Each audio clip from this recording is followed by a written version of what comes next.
সাবেক স্পিকার জমিরুদ্দিন সরকার বলেছেন, সুষ্ঠু এবং নিরপেক্ষ নির্বাচন আয়োজনের কঠিন কাজটি কিভাবে করতে হয় ৯১ সালের নির্বাচনে বিচারপতি আব্দুর রৌফ সেটা করে দেখিয়েছিলেন। আর বিচারপতি রৌফের স্মরণ সভায় আপিল বিভাগের বিচারপতি জুবায়ের রহমান বলেছেন, সম্ভাবনার বাংলাদেশ করতে বিচারপতি রৌফের কর্মজীবন এক অনুকরণীয় দৃষ্টান্ত। আরও জানাচ্ছেন সৈকত সাদিক। সাবেক বিচারপতি, সাবেক প্রধান নির্বাচন কমিশনার মোহাম্মদ আব্দুর রৌফ স্মরণে শনিবার সুপ্রিম কোর্ট বার মিলনায়তনে জাতীয় নাগরিক সভা অনুষ্ঠিত হয়। অনুষ্ঠানে প্রয়াত বিচারপতির বর্ণাঢ্য কর্মজীবনের নানা দিক তুলে ধরেন আব্দুর রৌফের সন্তান সহ আইন ও বিচার বিভাগের বিশিষ্টজনরা। আমি যখনই বলতাম যে আব্বা মৃত্যুটা কি, খাওয়ার টেবিলে বসে বলে কি, দেখো মৃত্যুটা হচ্ছে এক জীবন থেকে আরেক জীবনে চলে যাওয়া। অনুষ্ঠানের প্রধান অতিথি আপিল বিভাগের জ্যেষ্ঠ বিচারপতি জুবায়ের রহমান চৌধুরী বলেন, ওনার মতো দক্ষ বিচারপতি দেশের যে কোনো প্রয়োজনে সামনের কাতারে দাঁড়িয়েছেন, প্রতিটি কর্মে সফল হয়েছেন।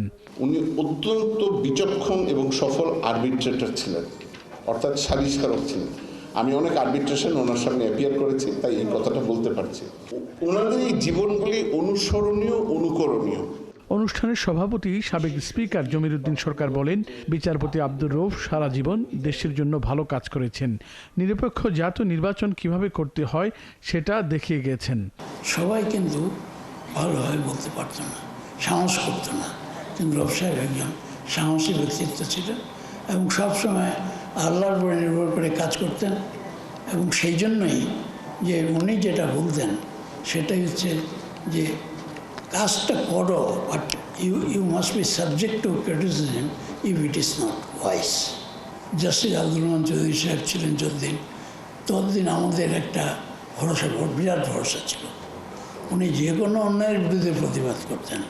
পলিটিশিয়ান যখনই কোনো কাজ করতে যায়, যদি rightful work, justice Abdur Rahman Chowdhury always supported দেন।